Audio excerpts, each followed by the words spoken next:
কি হবে জানিয়া কে তুমি বধূ, কি তব পরিচয়? আমি শুধু জানি মোর প্রিয়তম, তুমি সুন্দর তনুময়।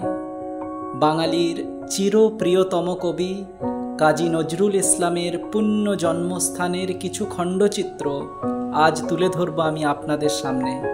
হে আমার সকল দর্শক বন্ধু, আমার এই ছোট্ট ভিডিওটির মাধ্যমে কবিকে শ্রদ্ধা জানানোর সামান্য এই প্রয়াসটুকুতে সকলে সঙ্গে থাকবেন, এই আমার প্রার্থনা।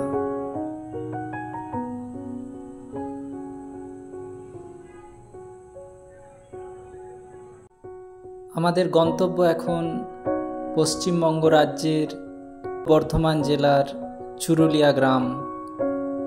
এই পথই আমাদের পথ দেখিয়ে নিয়ে চলেছে কবিতীর্থ চুরুলিয়ায়। আজ নজরুলের জন্মদিন উপলক্ষে চুরুলিয়ায় বসেছে একটা সুন্দর মেলা। আপনারা দেখতে পাচ্ছেন, আমরা মেলাটা ঘুরে দেখব।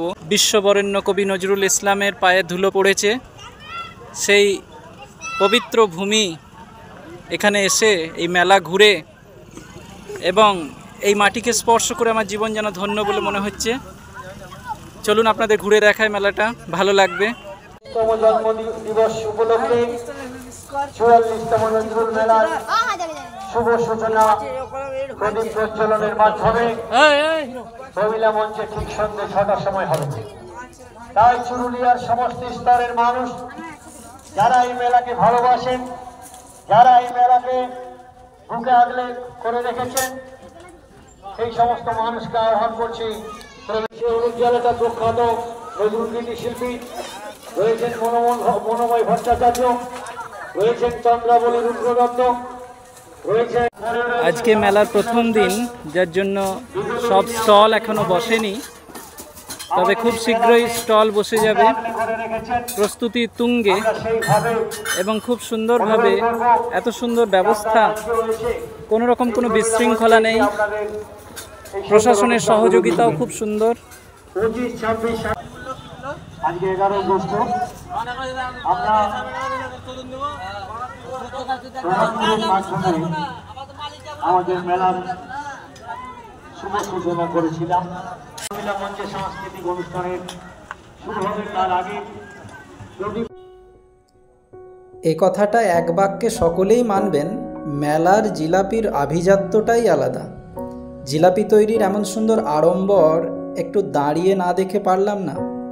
শুধু খাবারের স্টলই নয়, নানান ধরনের দোকান মেলাটাকে পূর্ণতা দিয়েছে। ফেরার পথে একবার আপনাদের নজরুল একাডেমিটাও এক ঝলক দেখানোর চেষ্টা করব।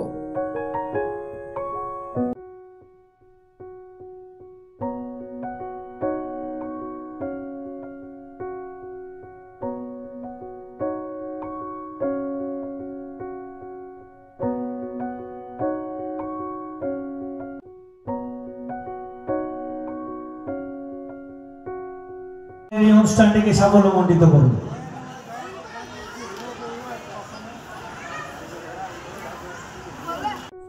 শূন্য এ বুকে পাখি মোর ফিরে আয়, ফিরে আয়। আরও একটি বছরের প্রতীক্ষা নিয়ে এবার ঘরে ফেরার পালা। চুরুলিয়া কাঁদে হায়, দুখু মিয়া ফিরে আয়। এখনো মিটে নাই ধর্মের গ্লানি, এখনো নীরব সাম্যের বাণী। আকাশে বাতাসে এখনো বাজিছে উৎপীড়িতের ক্রন্দন রোল। তোমার অগ্নিবীণার মন্ত্র বাজাও ছিন্ন বীণার তন্ত্রে। ফিরে এসো তুমি, ফিরে এসো কবি, ফিরে এসো নজরুল। এখন দাঁড়িয়ে রয়েছি নজরুল একাডেমির সামনে। নজরুলের স্মৃতি বিজড়িত এই চুরুলিয়ার গ্রাম্য পথ, কবির সেই ছোট্ট ভিটে বাড়ি, ভাবতেও রোমাঞ্চ লাগছিল। এই গ্রামের আকাশে বাতাসে মিশে রয়েছে কবির নিঃশ্বাস প্রশ্বাস। একাডেমির ভিতরে মোবাইল নিষিদ্ধ, তাই বাইরে থেকেই কবিকে প্রণাম জানাই। অন্নদাশঙ্কর রায়ের সেই কথাটা বারবার মনে পড়ছিল, ভুল হয়ে গেছে বিলকুল, আর সব কিছু ভাগ হয়ে গেছে, ভাগ হয়নি কো নজরুল। উপস্থাপনাটি ভালো লাগলে পাশে থাকবেন। অনেক অনেক ধন্যবাদ।